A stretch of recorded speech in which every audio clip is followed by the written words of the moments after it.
Grieve साध साध सब नेक हैं, आप अपनी ठोरे। जो सतलोक ले जाएंगे वो साधु कोई और।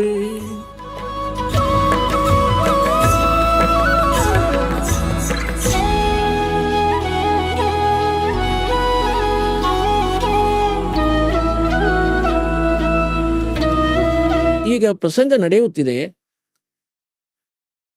ಶ್ರೀಮದ್ ಭಗವದ್ಗೀತೆಯ ಅಧ್ಯಾಯ ಸಂಖ್ಯೆ 18 ಅಂತಿಮ ಅಧ್ಯಾಯವಾಗಿದೆ ಮತ್ತು 61ರಿಂದ ಹಿಡಿದು 66ರ ತನಕ ನಿರ್ಣಾಯಕ ಜ್ಞಾನವಿದೆ. ಮುಂದಂತೂ ಬೇರೆ ಮಾತುಗಳಿವೆ, ಅವು ಭಕ್ತಿಗೆ ಸಂಬಂಧಪಟ್ಟವಲ್ಲ.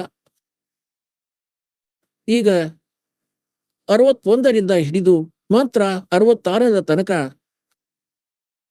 ಈ 6 ಮಂತ್ರಗಳಲ್ಲಿ ಸ್ಪಷ್ಟ ಮಾಡಿದ್ದಾನೆ. ಏನಂದ್ರೆ,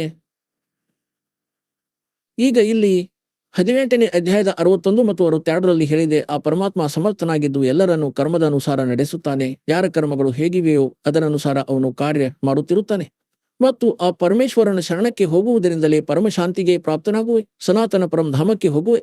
ಅಲ್ಲಿಗೆ ಹೋದ ಮೇಲೆ ಸಾಧಕನು ಪುನಃ ಮರಳಿ ಎಂದಿಗೂ ಪ್ರಪಂಚಕ್ಕೆ ಬರುವುದಿಲ್ಲ. ಮತ್ತೆ ಹೇಳಿದ್ದಾನೆ 18ನೇ ಅಧ್ಯಾಯದ 63ನೇ ಶ್ಲೋಕದಲ್ಲಿ ಗೀತೆಯ ಜ್ಞಾನದಾತನು ಅಂದ್ರೆ ಅರ್ಜುನ, ಈ ಶ್ರೀಮದ್ ಭಗವದ್ಗೀತೆ ರೂಪಿ ಜ್ಞಾನವೇನಿದೆ ಇದು ಬಹಳ ಗುಪ್ತಕ್ಕಿಂತ ಗುಪ್ತ ಜ್ಞಾನವಾಗಿದೆ. ಅದನ್ನು ಇಂದು ನಾನು ನಿನಗೆ ಹೇಳಿದ್ದೇನೆ. ಈಗ ನಿನ್ನ ಮರ್ಜಿ, ನಿನ್ನ ಇಚ್ಛೆ, ನಿನಗೆ ಹೇಗನಿಸುತ್ತದೋ ಹಾಗೆ ಮಾಡು. ನನ್ನ ಶರಣದಲ್ಲಿ ಇರಬೇಕಾದ್ರೆ ಯುದ್ಧ ಮಾಡು, ತೆಗೆದುಕೋ ಆಯುಧಗಳನ್ನು. ಮತ್ತು ಅವನ ಶರಣದಲ್ಲಿ ಹೋಗಬೇಕಾದ್ರೆ ಅದಕ್ಕಾಗಿ ತತ್ವದರ್ಶಿ ಸಂತನನ್ನು ಹುಡುಕಿಕೊ. ಇದು ಗುಪ್ತಕ್ಕಿಂತ ಗುಪ್ತ ಜ್ಞಾನವನ್ನು ನಾನು ನಿನಗೆ ಹೇಳಿಬಿಟ್ಟೆ. 18ನೇ ಅಧ್ಯಾಯದ 64ನೇ ಶ್ಲೋಕದಲ್ಲಿ ಗೀತೆ ಜ್ಞಾನದಾತ ತಕ್ಷಣ ಹೇಳುತ್ತಾನೆ, ಮತ್ತೊಂದು ಗುಪ್ತಕ್ಕಿಂತ ಗುಪ್ತ ಜ್ಞಾನವನ್ನು ಹೇಳುತ್ತೇನೆ ಕೇಳು. ಏನಂದ್ರೆ 18ನೇ ಅಧ್ಯಾಯದ 62ನೇ ಶ್ಲೋಕದಲ್ಲಿ ಯಾವ ಪರಮೇಶ್ವರನ ಶರಣದಲ್ಲಿ ಹೋಗಲು ನಾನು ನಿನಗೆ ಹೇಳುತ್ತಿರುವೆನೋ ಅವನು ನನ್ನದೂ ಸಹ ಇಷ್ಟ ದೇವನು, ಅವನು ನನ್ನದೂ ಸಹ ಪೂಜ್ಯನು. ಇದು ಇನ್ನೂ ಗುಪ್ತಕ್ಕಿಂತ ಗುಪ್ತ ರಹಸ್ಯ ಹೇಳಿಬಿಟ್ಟೆ. ಈಗ 18ನೇ ಅಧ್ಯಾಯದ 63ನೇ ಶ್ಲೋಕದಲ್ಲಿ ಸ್ಪಷ್ಟ ಮಾಡಿಯೇ ಬಿಟ್ಟ. ಏನಂದ್ರೆ, ಈ ಗೀತೆ ರೂಪಿ ಜ್ಞಾನ ಅತಿ ಗುಪ್ತಕ್ಕಿಂತ ಗುಪ್ತವಾದದ್ದು, ನಾನು ನಿನಗೆ ಹೇಳಿಬಿಟ್ಟೆ. ಎಲ್ಲ ರಹಸ್ಯಕ್ಕಿಂತಲೂ ರಹಸ್ಯವಾದದ್ದು ಹೇಳುತ್ತಾನೆ. ಇನ್ನೊಂದು ಗೋಪ್ಯಕ್ಕಿಂತ ಗೋಪ್ಯವನ್ನು ಹೇಳುತ್ತೇನೆ. 18ನೇ ಅಧ್ಯಾಯದ 64ನೇ ಶ್ಲೋಕದಲ್ಲಿ ಇವನೇ ನನ್ನ ಪೂಜ್ಯ ದೇವನು, ಇಷ್ಟ ದೇವನು.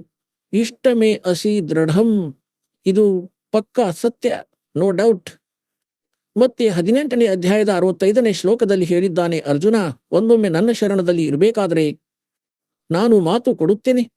ನನ್ನ ಸ್ಮರಣೆ ಮಾಡು, ನನಗೆ ನಮಸ್ಕಾರ ಮಾಡು, ನನಗೆ ಪ್ರಾಪ್ತನಾಗುವೆ.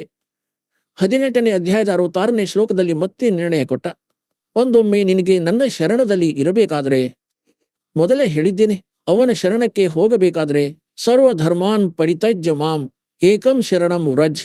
ಇಲ್ಲಿ ಈ ಅವಿವೇಕಿ ಅಜ್ಞಾನಿಗಳು ವ್ರಜ್ ಪದದ ಅರ್ಥ ಬರುವುದೆಂದು ಮಾಡಿದ್ದಾರೆ, ಆದರೆ ವ್ರಜ್ ಪದದ ಅರ್ಥ ಹೋಗುವುದೆಂದು ಆಗುತ್ತದೆ.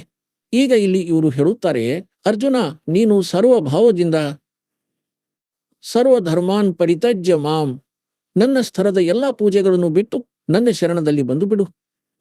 ಅರೆ ಭಲೆ ವ್ಯಕ್ತಿಗಳೇ, ಅರೆ ಭಲೆ ಪುರುಷರೇ, 2ನೇ ಅಧ್ಯಾಯದ 7ನೇ ಶ್ಲೋಕದಲ್ಲಿ ಅರ್ಜುನ ಹೇಳುತ್ತಾನೆ, ನಾನು ನಿಮ್ಮ ಶರಣದಲ್ಲಿ ಇದ್ದೇನೆ, ನಿಮ್ಮ ಶಿಷ್ಯನಾಗಿದ್ದೇನೆ.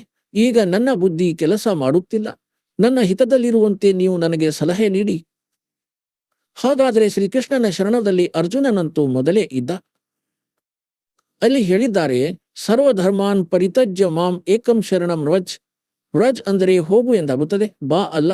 ಈಗ ಇಂಗ್ಲಿಷ್ ವರ್ಡ್ ಗೋ ಇದೆ, ಅದರ ಅರ್ಥ ಬಾ ಎಂದು ಆಗಲಾರದು.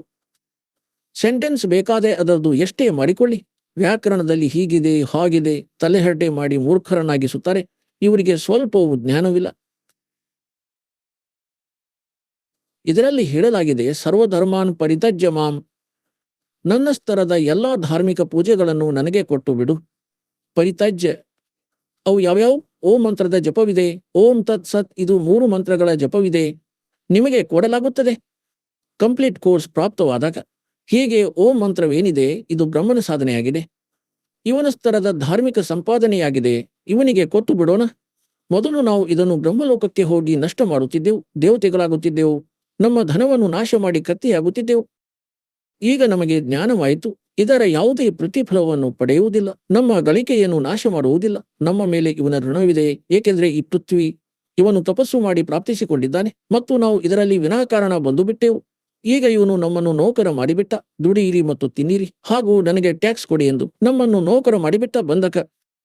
ಈಗ ಪರಮಾತ್ಮ ಬಂದಿದ್ದಾರೆ ನಮ್ಮನ್ನು ಬಿಡಿಸಲು. ವಿಧಿಯನ್ನು ಹೇಳಿದ್ದಾರೆ, ಇವನ ಟ್ಯಾಕ್ಸ್ ಕೊಡಿ, ನಾನು ನಿಮ್ಮ ಅಕೌಂಟ್ ಮಾಡಿಸುತ್ತೇನೆ ಮತ್ತು ಇವನ ಈ ಸಾಧನೆ ಮಾಡಿ ಇವನಿಂದ ಬಿಡಿಸಿಕೊಳ್ಳಿ. ನಡೆಯಿರಿ ಸತ್ಯಲೋಕಕ್ಕೆ, ಅಲ್ಲಿಂದ ನೀವು ಬಂದಿದ್ದೀರಿ, ಅಲ್ಲಿ ಎಂದಿಗೂ ದುಃಖವಾಗುವುದಿಲ್ಲ.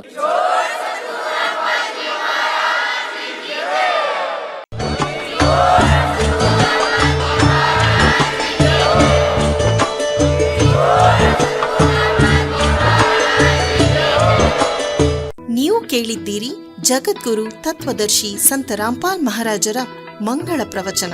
ಹೆಚ್ಚಿನ ಮಾಹಿತಿಗಾಗಿ ವಿಸಿಟ್ ಮಾಡಿ ನಮ್ಮ ವೆಬ್ಸೈಟ್ www.jagadguru-rampalji.org. ಸಂತ ರಾಮ್ಪಾಲ್ ಮಹಾರಾಜರ ಶುಭ ಆಶೀರ್ವಾದದಿಂದ ಇಡೀ ವಿಶ್ವದಲ್ಲಿ 500ಕ್ಕೂ ಹೆಚ್ಚು ನಾಮದೀಕ್ಷಾ ಕೇಂದ್ರಗಳಿವೆ. ಇದರಲ್ಲಿ ಸಂತ ರಾಮ್ಪಾಲ್ ಮಹಾರಾಜರಿಂದ ನಿಶುಲ್ಕವಾಗಿ ಆನ್ಲೈನ್ ನಾಮದೀಕ್ಷೆ ಕೊಡಲಾಗುತ್ತಿದೆ. ತಮ್ಮ ಹತ್ತಿರದ ನಾಮದೀಕ್ಷಾ ಕೇಂದ್ರದ ಮಾಹಿತಿಗಾಗಿ ಸಂಪರ್ಕಿಸಿ 888 444 7302.